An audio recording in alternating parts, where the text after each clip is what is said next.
अस्सलाम वालेकुम जी। कैसे हैं आप लोग? खैरियत से हैं? ठीक ठाक हैं? इनफैक्ट कुछ टाइम पहले एक वीडियो मैंने कतर के बारे में बनाई थी, जिसमें how to start business in Qatar के बारे में, what are the benefits to have a company in Qatar, और इस तरह काफ़ी डिटेल्ड वो वीडियो थी। उसके बाद बहुत ज़्यादा उस वीडियो को लाइक किया गया। मुझे बहुत सारी क्वेरीज़, बहुत सारे इंक्वायरीज़ आई कि सर मज़ीद इसके बारे में आप बताइए कि कतर के अंदर बिज़नेस बनाने के, कंपनी होने के क्या क्या बेनिफिट्स हैं, और इसको as a career, as a future या फैमिली के हवाले से अगर देखा जाए, to relocate with your family in Qatar, तो उसके क्या फ्यूचर कंसिक्वेंसेस होंगे। तो इस बारे में मैंने सोचा कि एक शॉर्ट सी वीडियो आज दोबारा बना दी जाए। बेसिकली देखें जी, जैसे मैंने आपको बताया कि like all the other GCC countries, एक कॉन्सेप्ट जीसीसी में आ गया 100% ओनरशिप कंपनी का। कुछ अर्सा पहले एक ही कॉन्सेप्ट होता था। जैसे कि आप जानते हैं कि 6 जीसीसी कंट्रीज़ हैं। सऊदीया है, यूनाइटेड अरब एमिरेट्स है, बहरीन है, कुवैत है, ओमान है, कतार है। तो जैसा कि आप जानते हैं कि बाकी जीसीसी कंट्रीज़ के अंदर जो हालात हैं बहुत टफ़ हैं। Since many countries are offering you the 100% ownership company. Basically समझना पहले ये 100% ओनरशिप कंपनी होती क्या है। मोस्टली जीसीसी के अंदर एक पुराना कॉन्सेप्ट ये होता था कि अगर आपने वहाँ कोई भी बिज़नेस सेटअप स्टार्ट करना है, कोई भी कंपनी बनानी है, तो वहाँ का लोकल आपका पार्टनर होता है इन डॉक्यूमेंट्स, जिसको आप कफील कहते हैं। 51% शेयर गोज़ टू हिम और हर, और 49% शेयर आपका होता है। इट मीन्स कि डॉक्यूमेंट्स में और technically he she is the decision maker, he is the major share holder, he is the owner of the company. जबकि म्यूचुअल अंडरस्टैंडिंग से ये काम साल से लोग करते रहे हैं। कभी कफील अच्छा होता है, आपको प्रॉब्लम आपके लिए क्रिएट नहीं करता, कभी प्रॉब्लम्स आती हैं। तो लोगों की रिक्वायरमेंट थी कि कंपनी ऐसी हो, हम अपना ऐसा बिज़नेस बनाएं जिसमें हमारी 100% ओनरशिप हो, क्योंकि कंपनी जब हमारी है, इन्वेस्टमेंट हमारी है, काम को रन हमने करना है, उसकी पेन गेन सब हमारी है, तो we should be the 100% owner of the company. तो बहुत सारे जीसीसी कंट्रीज़ ने 100% ओनरशिप कंपनी का कॉन्सेप्ट लॉन्च किया। Qatar is one of those countries. लेकिन अगर अब हम ग्राउंड रियलिटी इस वक्त देखें, बहुत सारी नेशनैलिटीज़ के लिए, स्पेशली पाकिस्तानीज़ के लिए सऊदीया के रूल्स टफ हैं। बहरीन इतना सा कंट्री है, अगर आप वहाँ जाएँ तो आपको हो सकता है वहाँ ज़्यादा अपॉर्चुनिटीज़ ना मिलें। यूएई जिस में अब काफ़ी रिस्ट्रिक्शंस आ गई हैं पाकिस्तान नेशनल्स के लिए। अगर आप luckily you get to reach there, इस वक्त ओवर कंजस्टेड है बहुत। हर बिज़नेस के अंदर बहुत सख्त कंपटीशन है। सो यूएई का मार्केट को मैं इस वक्त best market, ideal market for the business या फॉर द जॉब नहीं समझता। उसके बाद जी कुवैत रह जाता है, जिसमें बड़ा अरसा से पहले से ही पाकिस्तानियों के वीज़ा जो है ना जी वो बैन किए हुए हैं। ओमान रहता था, जिसके विजिटर्स वीज़ा पाकिस्तानी नेशनल्स के लिए तो बैन थे ही, लेकिन अब कंपनी फॉर्मेशन भी उन्होंने बंद कर दी है। पहले कंपनीज़ बनाने के लिए पाकिस्तानी जाकर वहाँ अपना बिज़नेस सेटअप स्टार्ट कर सकते थे, लेकिन उसकी भी अब रिस्ट्रिक्शन हो गई है। सो बचा सिर्फ और सिर्फ एक Qatar, which is the best country among all these countries in my opinion.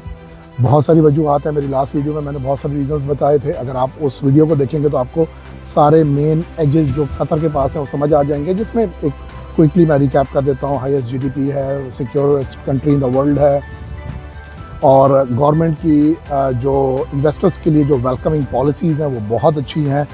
So what I strongly believe कि Qatar is the best market, जहाँ पर आप अपना बिज़नेस, अपना सेटअप, अपना जो है ना वो अगर बनाना चाह रहे हैं तो it's an ideal market. Job point of view से भी Qatar is the best market.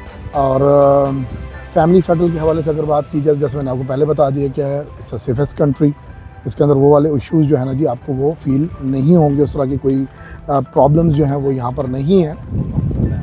एक और पॉइंट है कतर का जो बेस्ट प्लस पॉइंट है वो ये है कि अक्सर लोग कतर को अपना गेटवे बनाना चाहते हैं for the other part of the world. जैसे पाकिस्तान, इंडिया, नेपाल, बांग्लादेश, ये वो कंट्रीज़ हैं जिन कंट्रीज़ में से direct access to Europe, like Schengen countries, like USA, UK, Canada, Australia, direct access करना एक मीडियम प्रोफाइल वाले बंदे के लिए बड़ा मुश्किल हो जाता है। until unless you don't have a very strong profile, it's easy for you to reach everywhere in any part of the world, but एक मीडियोकर के लिए इट्स वेरी डिफ़िकल्ट। तो वो क्या करते हैं, कतर को अपना गेटवे बनाते हैं। They come to the Qatar, they work here when they have the residency of Qatar. पहले तो जब कतर की रेजिडेंसी आपके पास होती है, वैसे ही बहुत सारे कंट्रीज़ आपके लिए ऑन अराइवल या जस्ट ई वीज़ा पे हो जाते हैं, जैसे जॉर्जिया वगैरह। जैसे अब मैं पाकिस्तान से बात करूँ तो पाकिस्तान से आप जॉर्जिया के लिए यूरोपियन कंट्री अप्लाई नहीं कर सकते, you have to go to Iran to get the visa. जबकि आप कतर रेजिडेंट हैं तो आप on arrival just purchase a ticket, reach Georgia directly and airport पे ही आपको ऑन अराइवल वीज़ा मिल जाता है। तो ऐसे बहुत सारे और कंट्रीज़ हैं जो आपको ये ऑप्शन देते हैं। सेकेंडली, जब आप कतर में होते हैं यहाँ पर आपका एक प्रोफाइल डिफरेंट हो जाता है। आपके लिए बाकी कंट्रीज़ में एक्सेस करना, वीज़ा लेना, वहाँ पर जाना, रिलोकेट करना आसान हो जाता है। फिर पाकिस्तान या और कंट्रीज़ के अंदर, इवन यूनाइटेड अरब एमिरेट्स के अंदर जैसे प्रॉब्लम अपॉइंटमेंट्स का बहुत ज़्यादा आ रहा है, अपॉइंटमेंट्स बहुत लेट मिल रही हैं। अब पाकिस्तान की अगर हम बात करें, यूएसए की अपॉइंटमेंट साल से ऊपर जाके मिल रही होती है, यहाँ आपको 1-1.5-2 माह में मिल जाती है। ऐसी बहुत सारे कंट्रीज़ हैं जो यहाँ पर आपको ईज़िली अपॉइंटमेंट्स जल्दी देते हैं। उनकी वीज़ा रेशो बहुत अच्छी है because of your status and residency of Qatar. So what I strongly believe कि अगर आप कतर को एज अ गेटवे देख रहे हैं to move to the other part of the world, Qatar is the best option. आप Qatar के अंदर जॉब करके अपने फ्यूचर को सिक्योर करना चाह रहे हैं, of course it's a safe country having good level of wages here, तो उसके लिहाज से भी बेहतर है। बिजनेस स्टार्ट करना चाह रहे हैं तो of course you can have a 100% ownership company where you are the 100% decision maker of your company. आपकी कंपनी में कोई लोकल इंटरफेयर नहीं करेगा, आप अपनी कंपनी के खुद डिसीजंस के मालिक हैं। कितने वीज़े निकालने हैं, कब निकालने हैं, किसको कैंसिल करना है, बैंक रिलेटेड जितने मैटर्स हैं, you are the one to take all the decisions. ठीक है जी। तो अगर इस बारे में आप मज़ीद मालूमात चाहते हैं तो मैं इस वक्त दोहा पोर्ट पर खड़ा हूँ और वो सामने वेस्ट बे है। वो पूरी बिल्डिंग्स जो आपको नज़र आ रही हैं वेस्ट बे का area which is a premium area of Doha, और उसमें वो सबसे पहली जो बिल्डिंग है कमर्शियल बैंक के साथ, अल नसर टावर ए, उसके मेज़नाइन फ्लोर पर MZ4 and MZ5 is our office, जो प्रॉस्पेरिटी कंसल्टेंट्स का ऑफिस है। आप वहाँ पे तशरीफ़ ला सकते हैं और वीज़ा इमिग्रेशन के हवाले से, कंपनी फॉर्मेशन इन कतर के हवाले से इंशाल्लाह you will get the 100% genuine and authentic advice. Thank you जी, अपना ख्याल रखिएगा। अल्लाह हाफ़िज़।